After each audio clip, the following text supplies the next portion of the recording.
Welcome to Ben Franklin's World, a podcast about early American history with Liz Covart.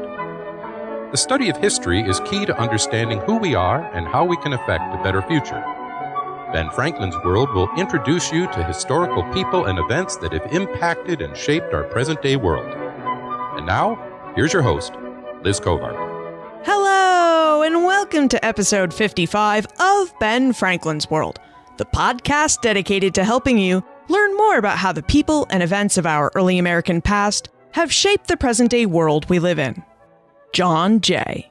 We've all heard his name, but what do we really know about him? Some of us may be able to recall that he has a treaty named after him, or that he served as the first Chief Justice of the United States Supreme Court. But did you know that Jay also served as the first minister to Spain? Or that he helped negotiate the end of the War for American Independence? Today, we explore the life and contributions of John Jay with Robb Haberman, an associate editor at the Selected Papers of John Jay documentary editing project.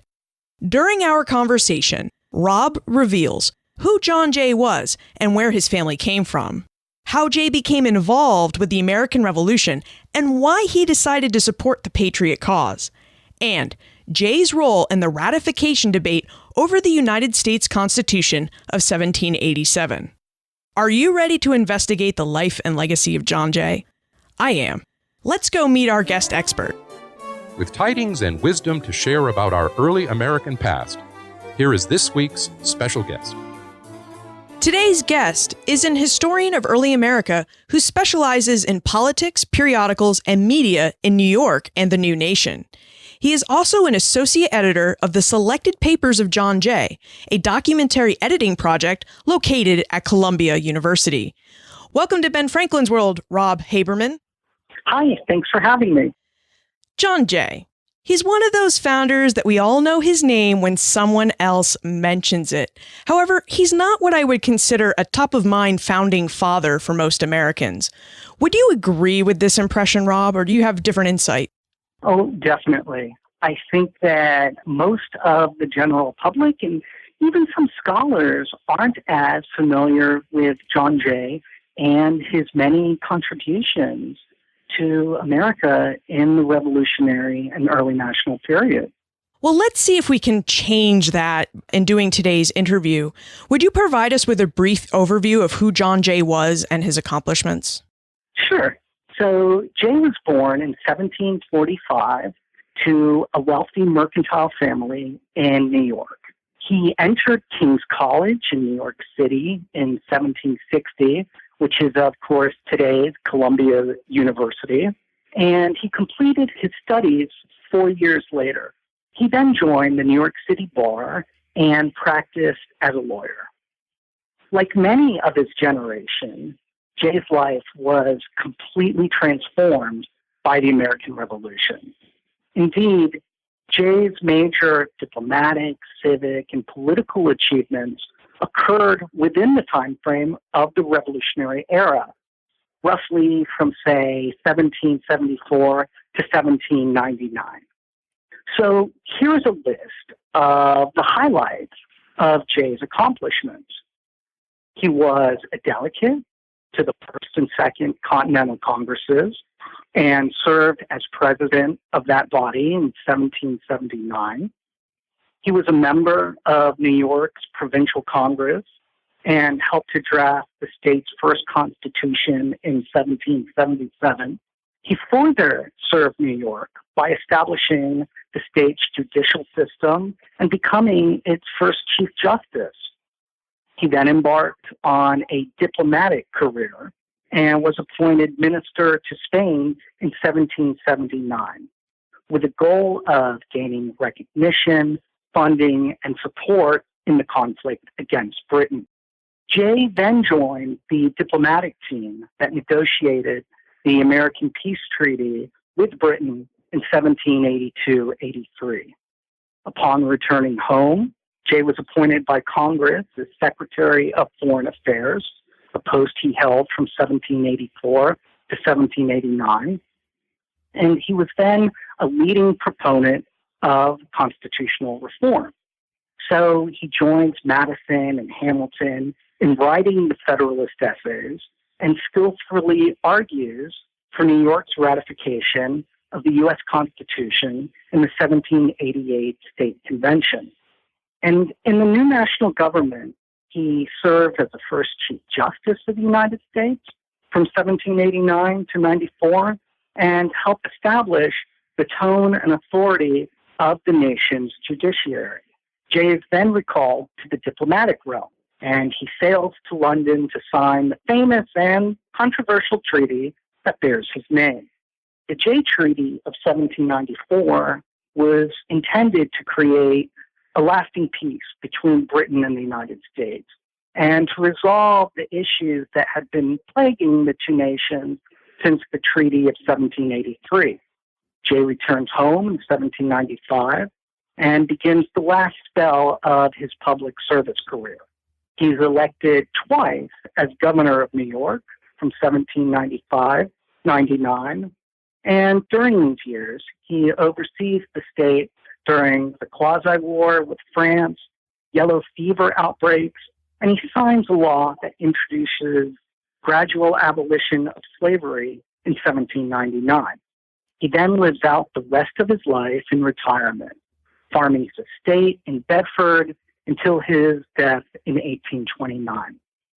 And let me add that besides his career as a statesman, Jay was active during his adult life in anti-slavery campaigning, in moral and religious reform, in agricultural improvement, and he also had an amazing relationship with his family as husband to Sarah Livingston Jay and father to his 6 surviving children, plus his adopted nephew.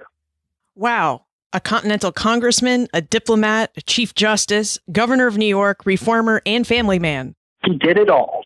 Yeah, we really need to remember this guy, and there's so much material for us to dig into here. Let's start with his early family history. I understand that Jay is descended from French Huguenots who settled in New York after 1685. Would you tell us about the Jay family and their fellow Huguenots, and really why those Huguenots settled in North America? Well, Jay's grandfather, Augustus, was a well-off merchant who lived in La Rochelle, France. And he was forced into exile along with his family in 1685 because of the revocation of the Edict of Nantes. This, of course, is a famous proclamation ensuring religious toleration for Protestants or Huguenots living in France, where Catholicism was predominant in that country and embraced by the monarchy. So eventually, Augustus makes his way to New York, which, like Charleston and Philadelphia, boasted a growing Huguenot community. And Augustus thrives in the city as a merchant.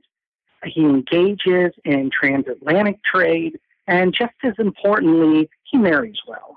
His wife's family, the Bairds, they are politically and socially connected, and they are wealthy in their own right. And let me add here that Jay's family's background is not just Huguenot, it's also Dutch. And Jay's Dutch relations rank among the most prominent families of New York. So they include families like the Van Cortlands, the Van Rensselaers, the Schuyler's. And these Dutch connections also help explain his family's prominent social status, their financial well-being, as well as Jay's own political influence.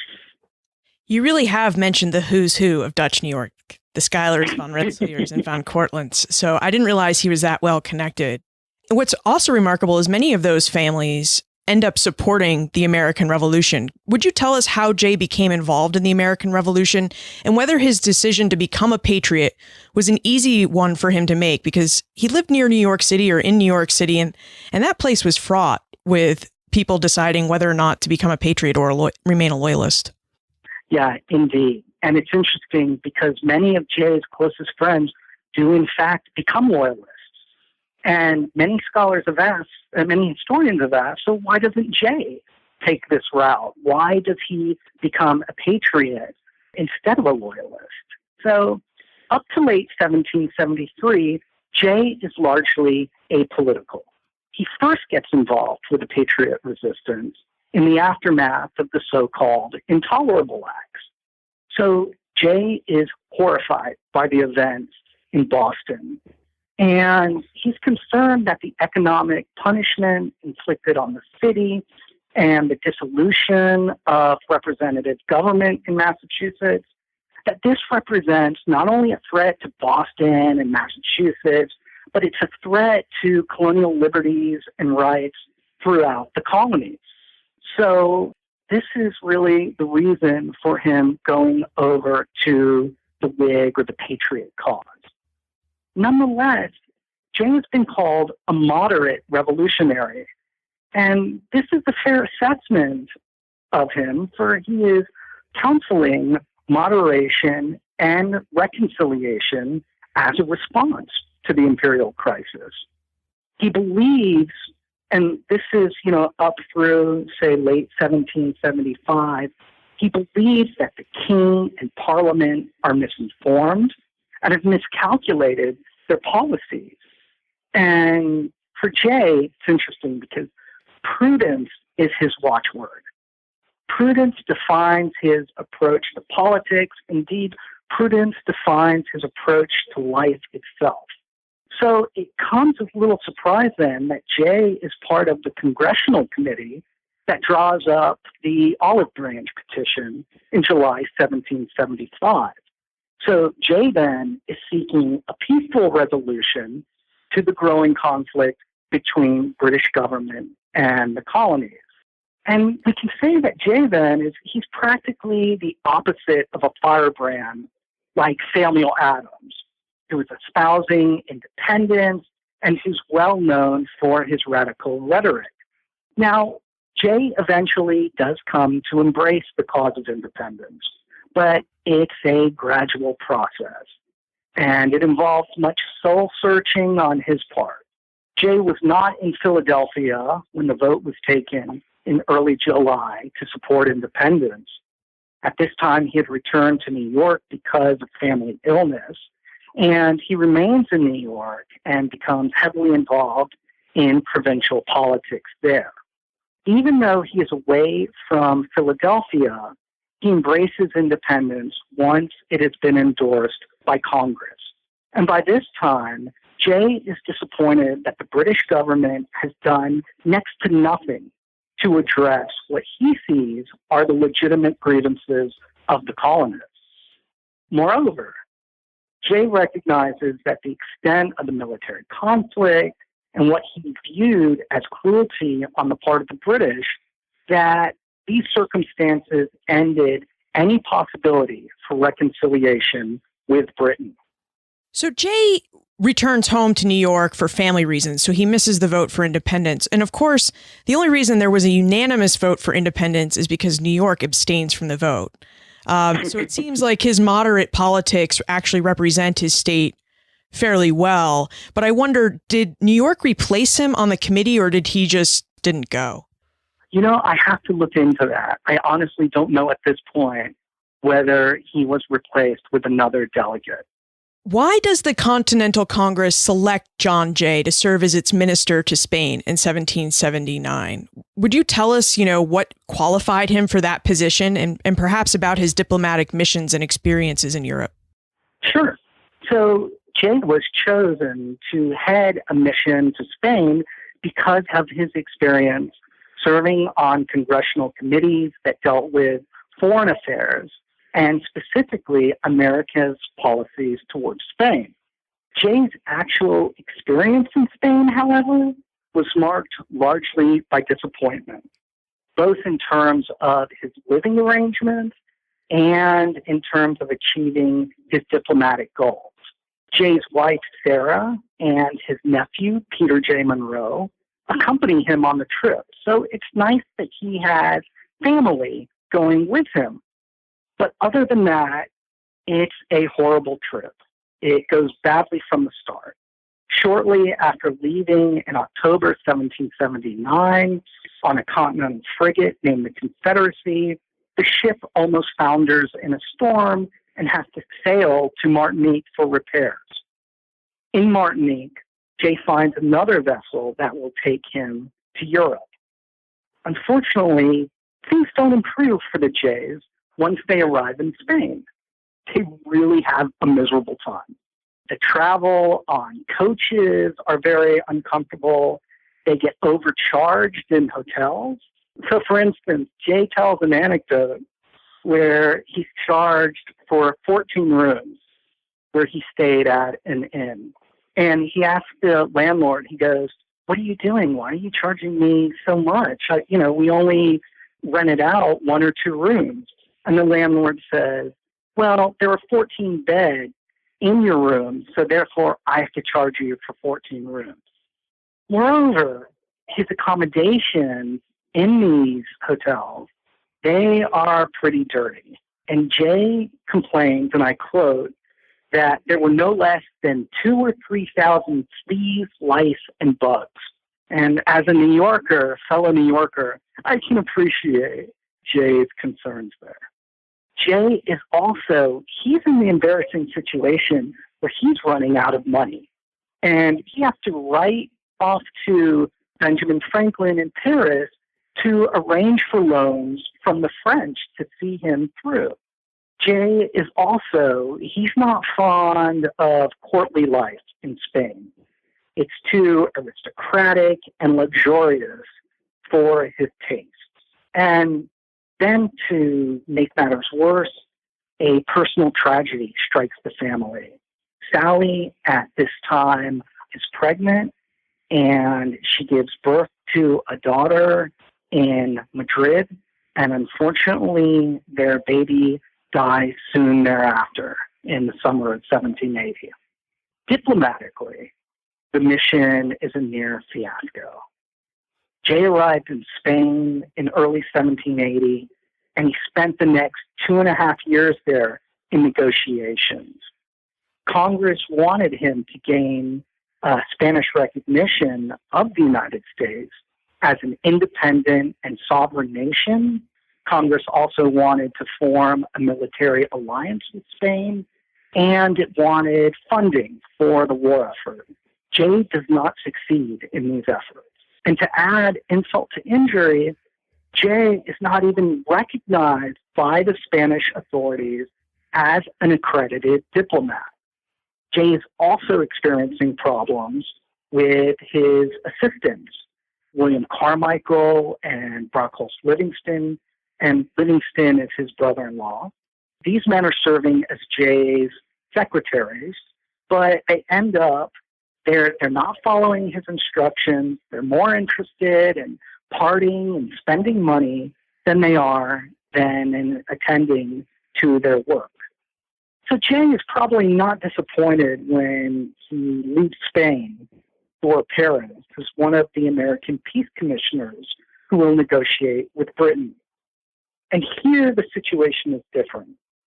Jay strikes up a friendship with Franklin. They become quite close. They often play chess together. And as one of the lead negotiators alongside Adams and Franklin, Jay is far more successful in his doings than he was in Spain. Although not perfect, most of his contemporaries view the peace treaty in positive terms. After all, the two most important treaty provisions are that Britain will now formally recognize the United States as an independent and sovereign nation, and that the territory of the new nation has almost doubled. Its western borders now reach the Mississippi River. In episode 37, Kathleen Duvall discussed how the Spanish participated in the American Revolution. And I wonder if the chilly reception or near disastrous reception that Jay met with had to do with the fact that the Spanish were actually reluctant to enter the war, which was trying to overthrow a monarch, or whether perhaps maybe there was some language barrier. I mean, was Jay fluent in Spanish? No, I don't believe so. I need to check with my colleagues, but I have not seen evidence that his knowledge of Spanish was anywhere near fluent. From what I've read, it was a matter of Spain is concerned that the United States is indeed overthrowing a monarchy, And the last thing that Spain wants is its own colonies to catch wind of this revolutionary fervor and rid themselves of Madrid. So what Spain is ultimately doing is it's still fighting against Britain, but more or less it's, I think, a parallel war rather than a coordinated supporting effort with the United States. Jay helps negotiate the Treaty of Paris of 1783, which ends the American Revolution, gets the United States its independence. And then he returns home and becomes active in trying to get the United States Constitution ratified between 1787 and 1789. Could you tell us how John Jay became active in the Federalist Papers? And perhaps while you're discussing this, you could also remind us what the Federalist Papers were and what role they played in the ratification of the Constitution. Yeah, so in the aftermath of the War of Independence, Americans disagreed on how their government should be organized. Some favored the existing Articles of Confederation, and that was the system that had been put in place in 1777. And these articles placed much of the power in the hands of the individual states. So, for instance, under this arrangement, the central government had no power of taxation, and it could not oversee foreign trade. Now, Jay's experience as president of the Continental Congress had convinced him that only a strong centralized government with a strong executive and an independent judiciary would ensure the security, prosperity, and the continued existence of the United States. He therefore supported the adoption of a new system of governance as drawn up in the Constitution of 1787. And those who shared his views are known as Federalists. Those who opposed this vision of the new nation for various reasons, well, they become known as Anti-Federalists. And the Anti-Federalists, their fear is that a national government is going to act like a monarchy.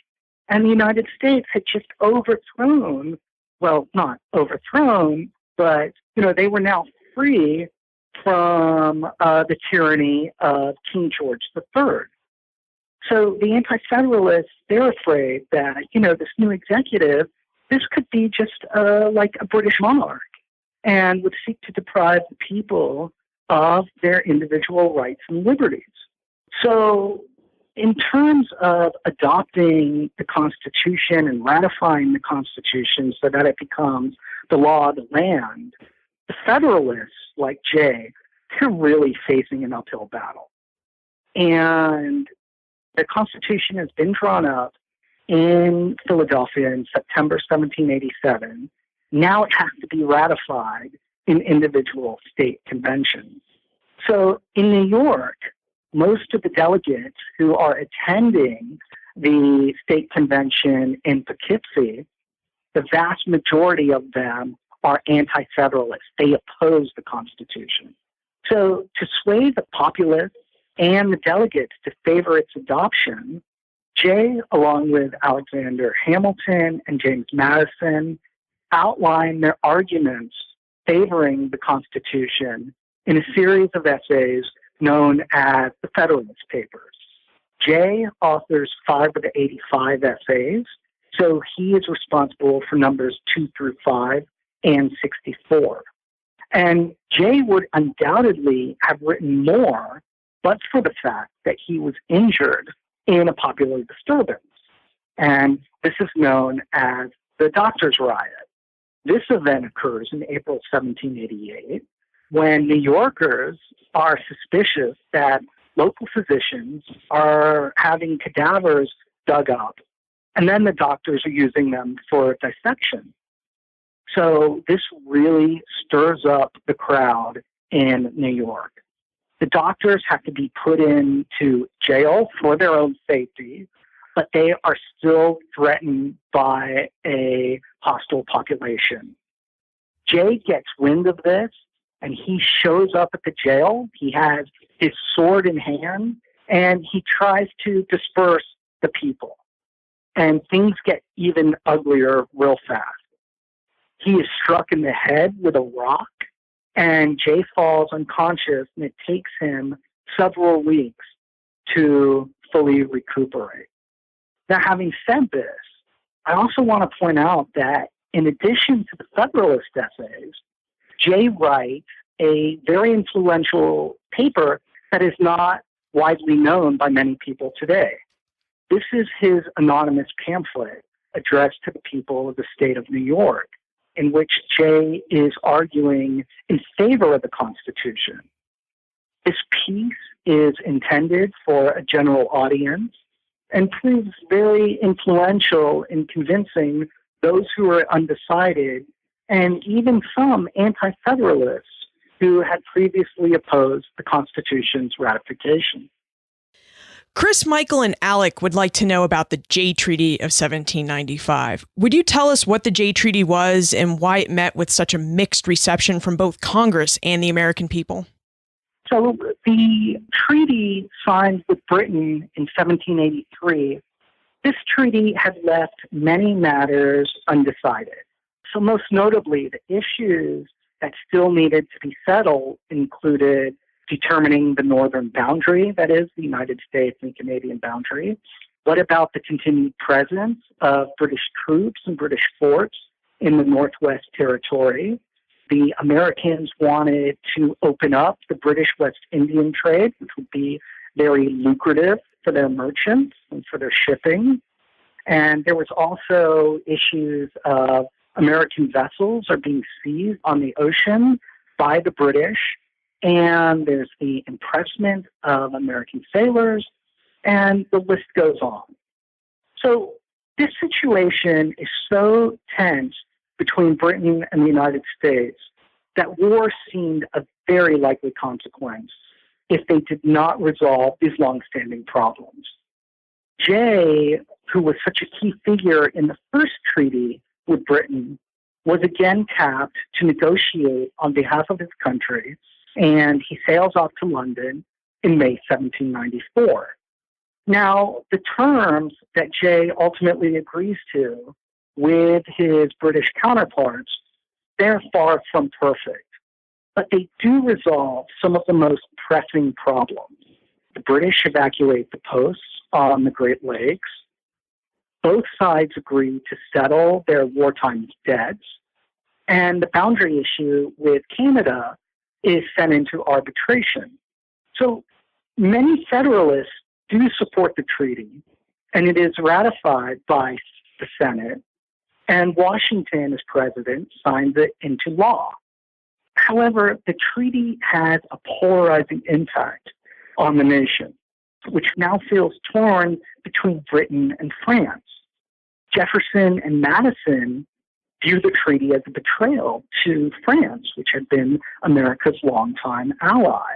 And France had just experienced its own revolution and was also at war with Britain.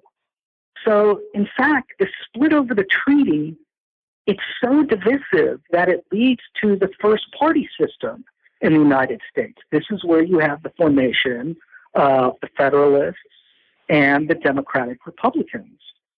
Many opponents, the way they perceive the treaty, it's that, well, Jay has been outmaneuvered by his British colleague, or that, even worse, Jay had purposely shifted American foreign and commercial policy away from their longstanding ally France in favor of Britain.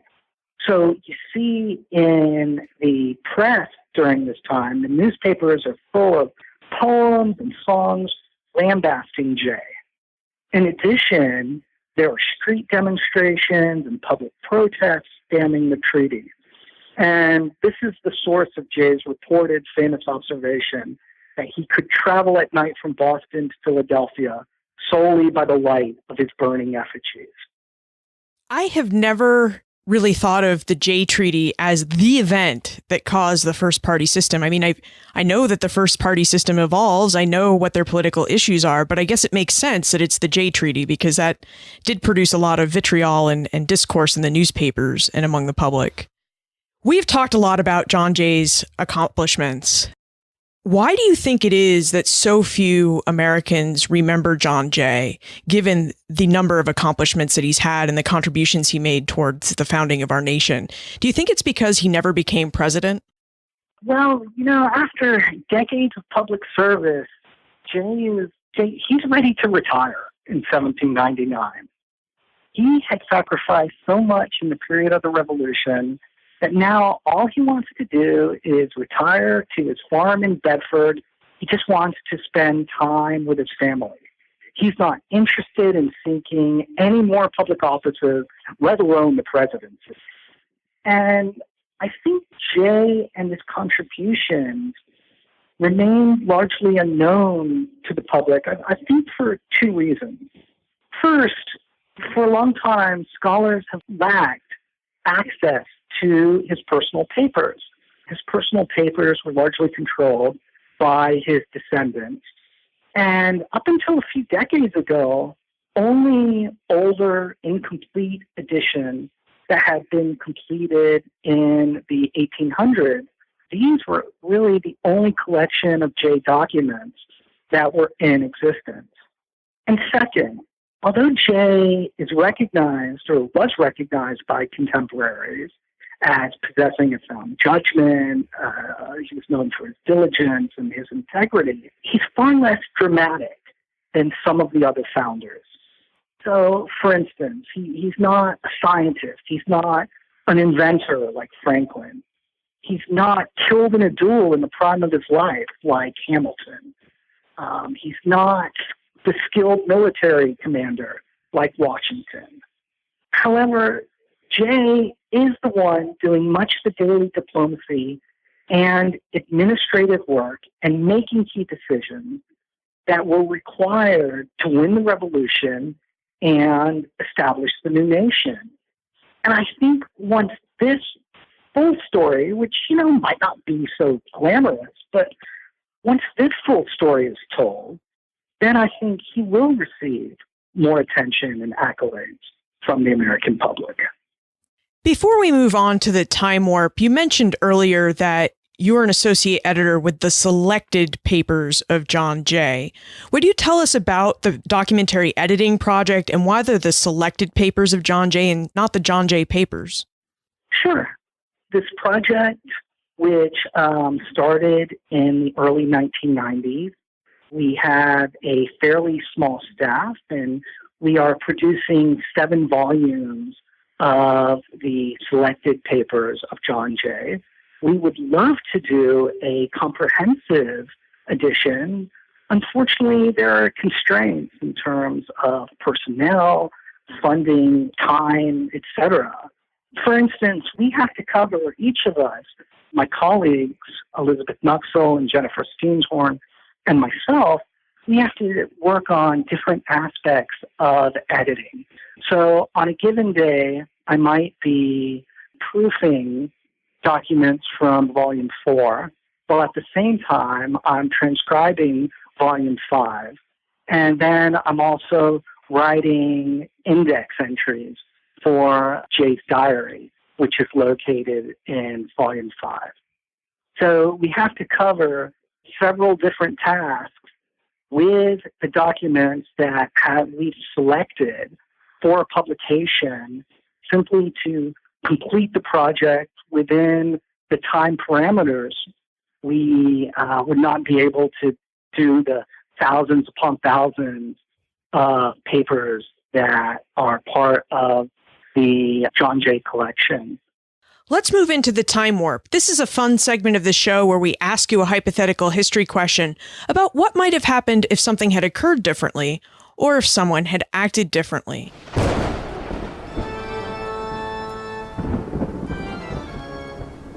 The time warp. Historians can't predict the future, but they can speculate about what might have been. Rob, in your opinion, what might have happened if John Jay hadn't negotiated the Jay Treaty?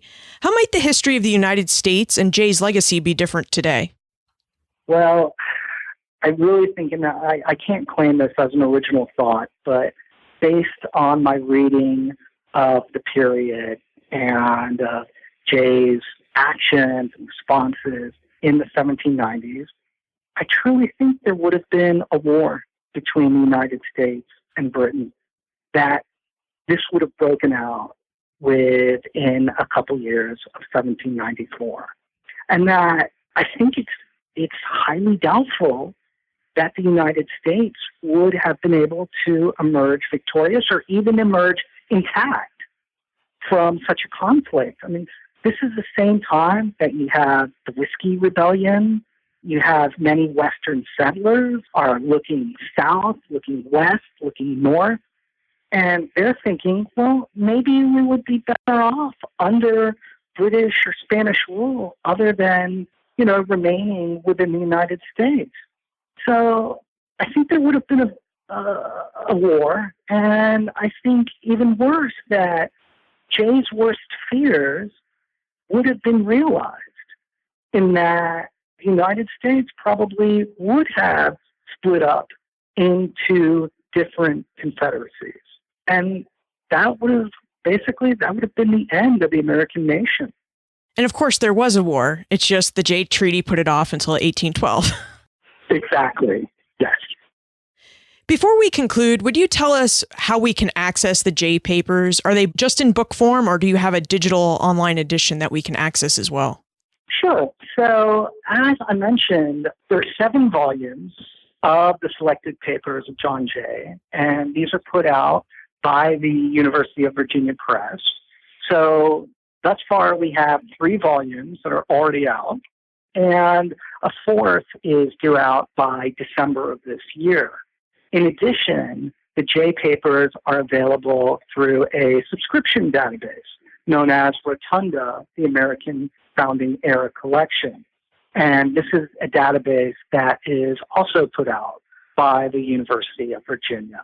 Finally, the public can access original Jay documents on a free digital database. This is the John Jay Papers online collection, which is available through the University of Columbia Library's website. Alec would also like to know if you know of any books about John Jay that are about to come out, or if there are any in the works.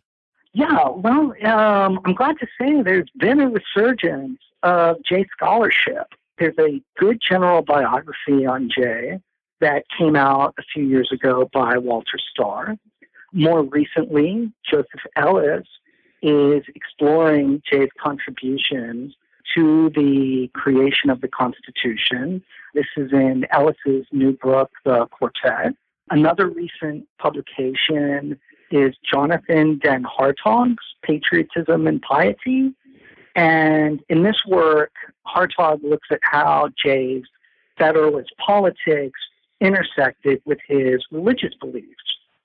And due out soon is a multi-generational biography by David Gelman.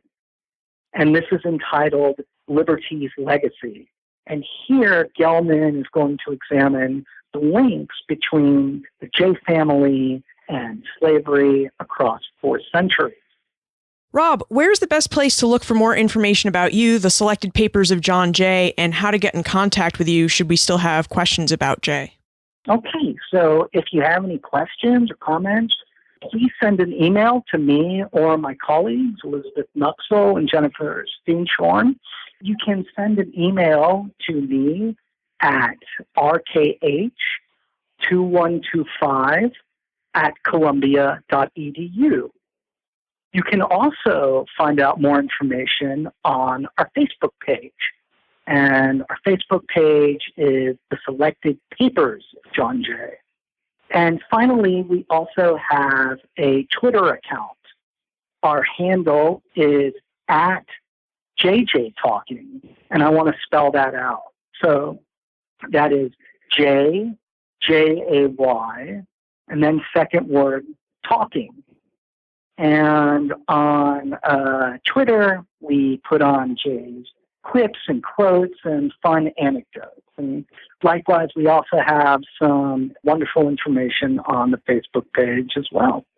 Thank you so much for giving us these book titles and all these ways to contact you and to access the Jay Papers. Thanks so much. And Rob, thank you so much for helping bring John Jay back to the forefront of our minds.